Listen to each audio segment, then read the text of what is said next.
Bueno, espero que estén aprendiendo, y quiero compartir una regla muy rara que era una de las reglas de un rabino muy conocido en el tiempo del primer siglo, que se llamaba Hillel. Había dos rabinos que tenían escuelas de interpretación que interpretaban las cosas diferentes, algo así como en nuestros tiempos, en la doctrina de la salvación, hablar de calvinismo y arminianismo. Había los que seguían a Hillel y los que seguían al rabino Shammai. Entonces, Hillel, una de las reglas que él utilizaba para interpretar las escrituras, tenía 7 reglas. De hecho, lo pensaba incluir en la interpretación rabínica, en la interpretación de los judíos, pero es tan vasto, no me quise meter a hablar de más cosas, ¿no? Podía haber hablado de más cosas, de la interpretación de los Tanaim, que eran unos escribas, y luego los Amoraim eran otros, pero no me metí a esos puntos porque no es tan relevante. Pero el asunto es de que en el tiempo del apóstol Pablo y del Señor Jesucristo, y en el tiempo del Evangelio de Mateo, era bien conocido en el tiempo esta regla de interpretación que se llama Gesera Shavá o Shawá. Y vamos a ver esto y otra regla que se llama gematría. No se mueva de su lugar. Si necesita pausar, pausa, pero sigue tomando notas. La Gesera Shavá significa misma categoría o igual categoría, es lo que significa en hebreo. Es la segunda regla de Hillel, de este rabino tan conocido en el tiempo de Pablo y de Jesús y del tiempo del Nuevo Testamento. Y dice que, bueno, esto se puede describir como la conexión de un argumento, o sea, crea una analogía, una comparación, según el cual un pasaje oscuro, un pasaje que no es muy claro cuando lo lees, puede ser iluminado por otro pasaje que es más claro, que contiene la misma palabra clave. Entonces dicen, este pasaje habla de esto, y este pasaje habla de lo mismo. Este pasaje no lo entiendo, pero sí, voy a usar al que sí le entiendo para entender el que no entiendo, que tiene lógica, ¿no? Y bueno, esta regla de interpretación, por ejemplo, se ve en Gálatas capítulo 3, verso 10 al 14, donde el misterio de la muerte de Cristo, la muerte, al haber muerto en la cruz, se menciona que Cristo murió por nuestros pecados, que Él cargó los pecados de nosotros. Y se hace una alusión, Pablo, a Deuteronomio 21:23, y se explica, al haber cargado en él la maldición que merecían todos los que han transgredido la ley de Dios, todos los que han pecado. Vamos a ver un ejemplo, lo voy a leer con ustedes. Vean cómo interpreta la Biblia el apóstol Pablo con esta regla. En Gálatas 3:10 dice, todos los que viven por las obras que demanda la ley están bajo maldición. Algo importante, eso es algo que cuando no conocemos bien de la Biblia decimos, ¿cómo que estar bajo maldición? Si las maldiciones me suena como grosería. En mi país, cuando hablas de alguien que dice maldiciones, está diciendo a alguien que dice groserías, que dice malas palabras, o alguien que está maldiciendo a alguien con su boca.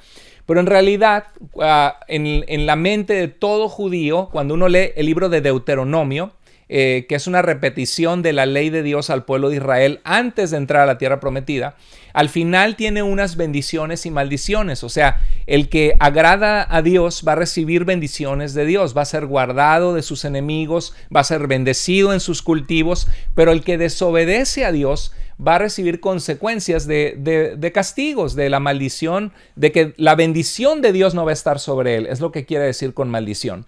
Entonces dice, todos los que viven por las obras que demanda la ley están bajo maldición, dice Pablo. ¿Por qué? Porque en Deuteronomio al final se habla que los que no guardan todas las leyes van a recibir la consecuencia de estar alejados de esa bendición de Dios. Entonces van a estar bajo maldición, van a ser perseguidos por sus enemigos, sus cultivos no van a ser prosperados, y hay una serie de maldiciones que hay, o de consecuencias de apartarse de Dios. Siempre que uno se acerca a Dios hay bendiciones, y cuando uno se aleja al pecado, siempre el pecado trae consecuencias. La paga del pecado es muerte. A eso se refiere estar bajo maldición, estar bajo las consecuencias de no hacerle caso a la dirección de Dios en nuestras vidas.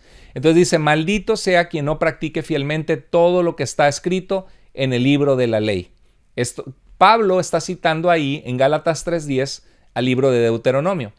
Dice, ahora bien, es evidente que por la ley nadie es justificado delante de Dios. O sea, nadie puede guardar a plenitud la perfecta santidad de Dios y la perfecta dirección de Dios en todas las áreas de su vida. Hemos fallado en una área o en otra. Entonces, ¿qué significa? Que estamos bajo la maldición o las consecuencias de haber desobedecido la ley de Dios. Entonces nadie puede ser visto ante Dios como perfectamente justo o santo. No podemos ser declarados justos ante sus ojos porque hemos desobedecido su palabra y sus mandatos. Y dice, porque el justo vivirá por la fe. Pablo sí les recuerda que Habacuc 2:4 nos dice que Dios quiere que los que buscamos practicar una vida justa, que buscamos agradar a Dios, tener temor de Dios en nosotros y agradarle, tenemos que vivir por la fe. O sea, tenemos que poner nuestra confianza en Dios y vivir conforme a la fe que Dios nos ha dado. La ley no se basa en la fe. Por el contrario, quien practique estas cosas vivirá por ellas. Si quieres realmente practicar toda la ley. Ahora, Pablo le está hablando a un grupo de creyentes en lo que hoy es Turquía. Esta zona se le conocía como Galacia, donde Pablo había llevado la palabra de Dios y en estas habían llegado algunos cristianos judíos de Jerusalén y les habían dicho que si no se circuncidaban, si no tomaban el pacto que Dios hizo con Abraham, de circuncidar el prepucio de los varones israelitas, no podían ser salvos, no podían estar realmente en el Mesías o bajo las bendiciones de las promesas que Dios había hecho en Abraham, que en él serían bendecidas las familias de la tierra. Esto es lo mismo que se ve en Hechos 15. Llegaron algunos de Judea diciendo que si no se circuncidaban, llegaron a Antioquía, no podían ser salvos. Y los discípulos, todos los apóstoles, determinaron que no se les tenía que imponer a los gentiles, a los que no eran étnicamente judíos, que tenían que circuncidarse y que tenían que guardar todos los aspectos de la ley. No, lo único que se les pedía es que se apartaran de la idolatría, de la fornicación y de comer cosas ahogadas en sangre o de comer sangre. Entonces dice, la ley no se basa en la fe, por el contrario, quien practique estas cosas vivirá por ellas. Pablo estaba molesto porque los gálatas estaban abrazando el volverse étnicamente judíos, querer circuncidarse, querer guardar las fiestas de Israel, muy probablemente también aquí en Gálatas, para poder ser aceptados ante los ojos de Dios. Y dice en el verso 13, Cristo nos rescató de la maldición de la ley.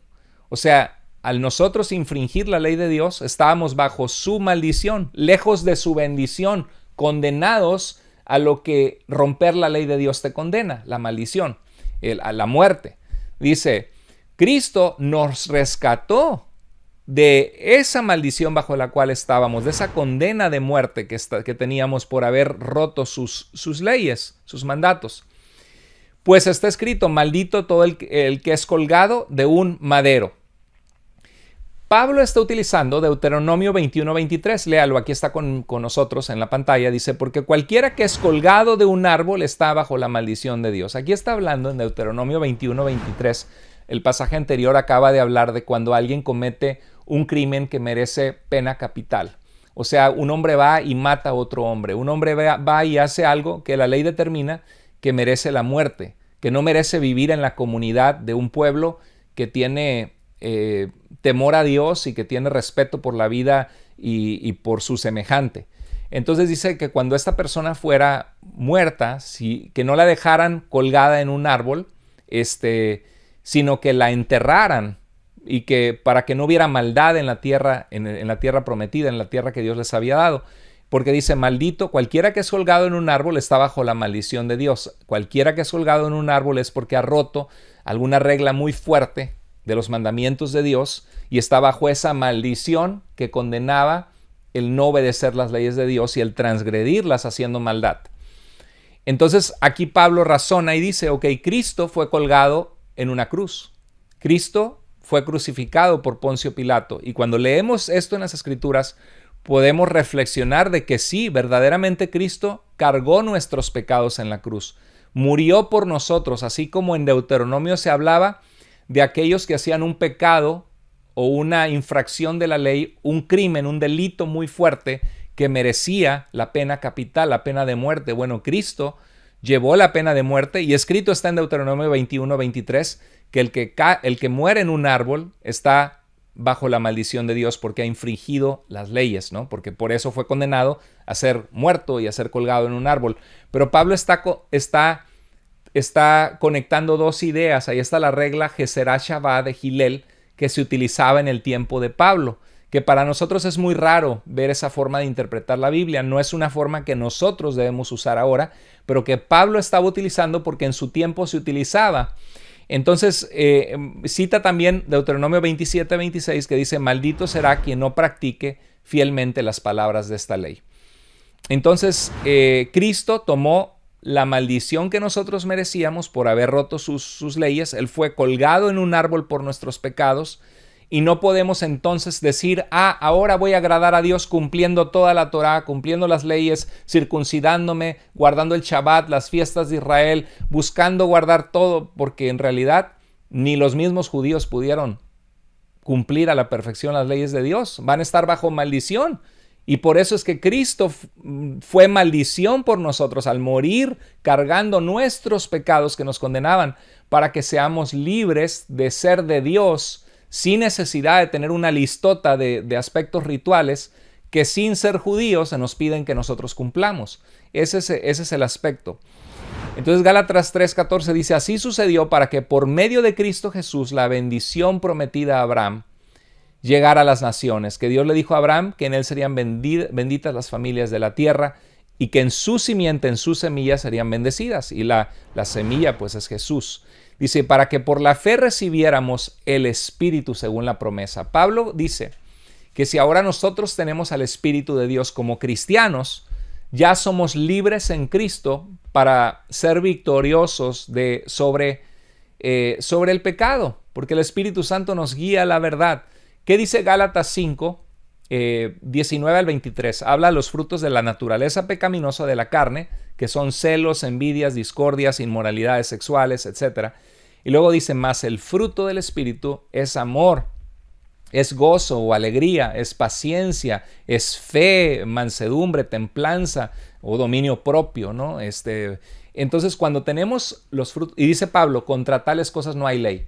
O sea, si tú tienes en tu vida amor, gozo, paz, eres una persona bondadosa, benigna, que tienes en tu vida dominio propio y que eres una persona que ama a los demás, ya cumpliste la ley de Dios. Eso es lo que Dios quiere que hagas, que lo ames a Él y que respetes y ames a tus semejantes. Si tienes eso, lo tienes todo. No necesitas guardar la Torá en todos los aspectos rituales. Por eso es que yo estoy tan en contra de este movimiento actual de judaizantes actuales, de raíces hebreas, que está cobrando tantas personas cristianas que se están volviendo este movimiento falso que apenas surgió hace 20 años atrás, porque en la Biblia, la carta de los Gálatas condena este movimiento. Pero bueno, aquí en este ejemplo, este pasaje, vemos cómo Pablo, utilizando dos pasajes de Deuteronomio que hablan de el que es colgado en un madero, que está bajo la maldición de Dios por haber cometido un delito digno de ser de la muerte, de la pena capital, y cómo el que guarda la ley tiene que guardarla toda, o si no está bajo maldición, usa esas dos palabras y las combina. La regla Geserá Shavá.